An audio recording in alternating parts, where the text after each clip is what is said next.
जब सुदामा जी का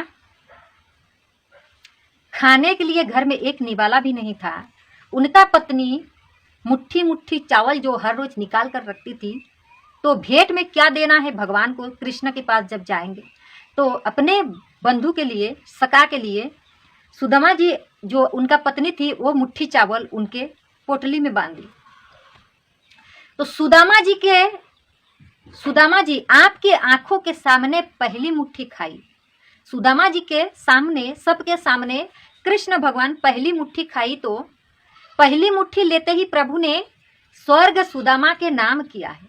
जैसे ही पहली मुट्ठी खाया ना कृष्ण भगवान, तो पहले मुट्ठी में स्वर्ग का जितना संपत्ति, स्वर्ग का कुछ भी है, सुदामा का नाम कर दिया। भगवान ने नाम किया, स्वर्ग का राजा बना दिया सुदामा जी को। दूसरी मुट्ठी लेते ही प्रभु ने पृथ्वी लोक का वैभव विप्र दिया है। दूसरी मुट्ठी लिया तो पृथ्वी लोक का राजा बना दिया। किसे? सुदामा जी को बना दिया। लेकिन तीसरी मुट्ठी ली तो अपने लोक देने लगी। तीसरी मुट्ठी जब कृष्ण भगवान ली ना, तो लेने के बाद वो अपना जो निवास है, अपना निवास किसे देने लगे? अपने लोक, अपने निवास जहाँ वैकुंठ, वो जहाँ रहते हैं, भगवान देने लगे। तो लक्ष्मी जी ने रोक दिया। तो लक्ष्मी मैया कहने लगी, आहा सरकार रुक जाओ। भगवान बोले क्यों रुक जाए हम, ये भी तो देना चाहिए। तो लक्ष्मी मैया कहने लगी, आप तो स्वर्ग जो है वो भी दे दिया, पृथ्वी दे दिया, पृथ्वी लोक जो है वो भी दे दिया, अपना लोक भी देंगे। कल के जब सुदामा जी बोलेंगे उठाओ बोरिया बिस्तर, तो आप कहाँ जाएंगे, कहाँ रहेंगे? लक्ष्मी मैया कहने लगी, जब अगर आप वैकुंठ अपने निवास अगर आप दे दिया तो आप कहाँ जाएंगे? जिस दिन सुदामा जी कहने लगे कि बोरिया बिस्तर उठाओ, यहाँ से भागो, पृथ्वी दे दिया, स्वर्ग दे दिया, तो आप कहाँ रहेंगे? कम से कम एक पे तो अपना कब्जा रखो। लक्ष्मी मैया कहने लगी, कम से कम एक में तो अपना कब्जा रखो।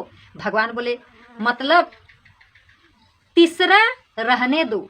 भगवान जब कहने लगे मतलब क्यों, तो लक्ष्मी मैया कहने लगी, तीसरा रहने दो, हमारी भी मानो। तो भगवान को लगा कि देवी जी की बात माननी चाहिए, देवी जी की बात हमें माननी चाहिए, जो देवी जी कह रहे हैं। और हमें यहाँ पर एक सूत्र बहुत याद आती है।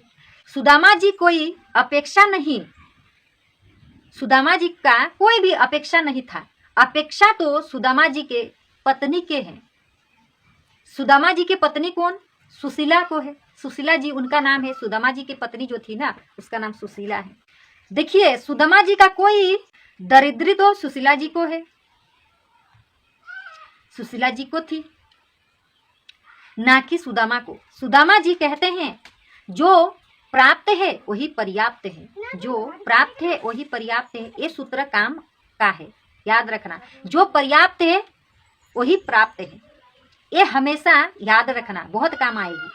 यही पर्याप्त है, ये सूत्र काम का है। अगर किसी को प्रसन्न रहना सीखना है तो इस सूत्र को जिंदगी में उतारना सीखो। अगर आप चाहते हैं, हम सुखी रहना चाहते हैं, हंसना चाहते हैं, तो इसे अपने जिंदगी में उतारो। इस सूत्र जिंदगी में उतार ले, इस सूत्र से जिंदगी बहुत प्यारी बन जाएगी, बहुत प्यारी। जिस दिन इस सूत्र को आप अपने जीवन में उतार लेते हैं, जो पर्याप्त है सो प्राप्त है, अगर तो आपका जीवन मंगलमय खुशी से भर जाएगा, कोई टेंशन नहीं। जो भी कार्य करें आप, आपको लगेगा यही मेरे लिए प्राप्त है। तो आपके जिंदगी फापा करने नहीं पड़ेगी। अगर तुम्हें लगे प्राप्त नहीं है तो लगे रहो। अगर आप चाहते हैं कि कोई चीज प्राप्त नहीं है तो आप लगे रहो, करते रहो अपने काम में। जितना पसीना निकालो, जितना चाहे उतना निकालो। सच तो मिलना इतना हो, इतना ही है। आपको जितना चाहिए उतना ही मिलेगा। आप कितना भी पसीना निकाल ले, कितना भी आप मेहनत कर ले, उससे ज्यादा आपको कभी नहीं मिलेगा। जो लिखा है आपका जीवन में, जो भी भगवान के घर से लिखा हुआ है, वही आपको प्राप्त होगा। कुछ प्राप्त नहीं होगा उससे ज्यादा, जितना भाग्य में है। और एक बात याद रखना, जो शेष है वही विशेष है, जो शेष है वही विशेष है। ये बात हमेशा जिंदगी में याद रखना। जिंदगी में जितना दिन बच गया, जितना में जिंदगी में आपका जितना दिन बचा है ना, वही विशेष मानो।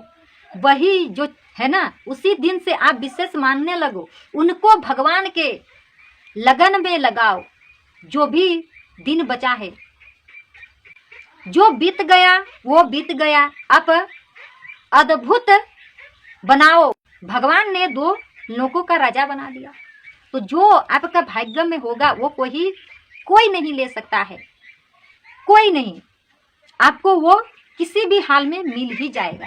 भगवान देखिए सुदामा जी को 2 लोगों का, जो 2 लोग था ना, वो 2 लोग का स्वर्ग पृथ्वी का राजा बना दिया। जैसे ही तीसरा देने लगे तो लक्ष्मी मैया ने रोक लिया, कैसा ये मेरा पिया है अपना निवास दान में दे रहा है। तो भगवान का मन इतना बड़ा है, कोई मनुष्य ऐसे नहीं कर सकता। एकमात्र भगवान ही है जो ऐसे कर सकते हैं। तीसरी बार जब दिया, देखिए तीसरी बार जब दिया, माता लक्ष्मी रोक दी। और यहाँ पर कोई ऐसे लोग हैं जो अपने पत्नी के बात नहीं मानते। यहाँ पर कोई ऐसे लोग होते हैं जो मनुष्य होते हैं, अपने पत्नी का बात नहीं मानते। जैसे ही लक्ष्मी माता ने कहने लगी तो भगवान रुक गए। भगवान रुक गया, भगवान नहीं, अपने पत्नी के बात सुनना पड़ा। और हमेशा अपनी पत्नी की बात सुनना चाहिए। ऐसा नहीं कि पत्नी गलत कार्य के लिए हमें कह रही है तो हमें मानना चाहिए, नहीं, ऐसा नहीं। पत्नी का बात मानो, जो अच्छा अगर बात करती है वो आपको मानना चाहिए। और हमेशा एक पति एक पत्नी को अपना बात माननी चाहिए, दोनों का बात। तो भगवान ऐसा है, ऐसा दानी कोई नहीं हो सकता इस जगत में।